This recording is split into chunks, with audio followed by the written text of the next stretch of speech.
My name is Peppard-Kramer, and I'm talking about transportation in Cleveland, Ohio, the impact that it has on the environment. Important considerations while watching this presentation is the sustainability of planning transportation, the city planning design, parking management, EPA regulations, local government, and the public need.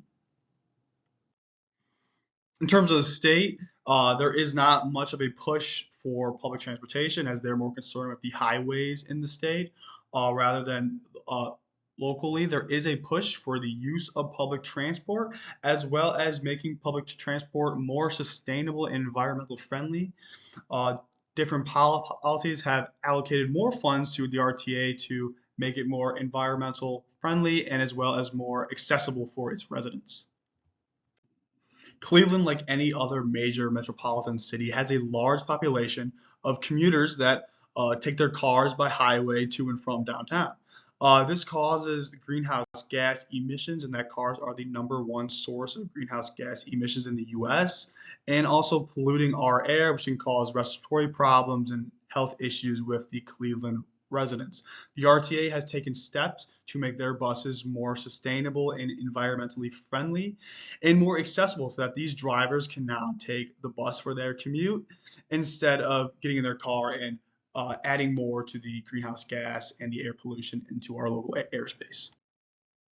The RTA is short for the Regional Transit Authority. This is the Cleveland Public Transport Agency that provides buses, rail cars, and other different transportation services in Cleveland, Ohio.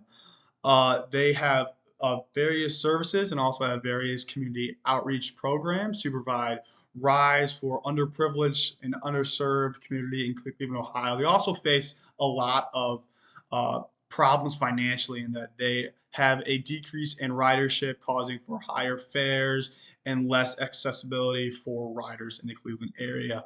But they also have a lot of community outreach programs. Most recently was with the Cleveland Reach partnership with Mayor Bibb, which is distributing books to the community. Cleveland's number one transportation is by highway, with most notoriously is 90 that goes across Cleveland, and this is of course Dead Man's Curve that you should be familiar with. ODOT is what maintains and improves the highway infrastructure in Cleveland. They employ these unions to do and manage the work. It is important to note that the highway itself offers more job opportunities for unions than the public transport can. But these highways connect Cleveland to the larger hub of cities in America. Relevant studies of consideration, most interestingly, was a one in 2019 done by Cleveland State University that found that with an increase of funds to public transport and increase of accessibility led to a decrease in poverty and an increase in employment and higher property values. This is great for Cleveland, obviously. And the TOD found that if you're allocating more money towards public transport and more accessible, that people are going to use it. It's going to lower the greenhouse gas emission and spur economic development, increasing the overall value of Cleveland, which is great. I hope now you can see the impact public transport has for you in the city of Cleveland. I hope that you consider this when you're voting for local officials. And I hope that you see now that the RTA does not provide just utility for Cleveland in the transportation area, but they also provide it in community outreach and making environmental strides for our city.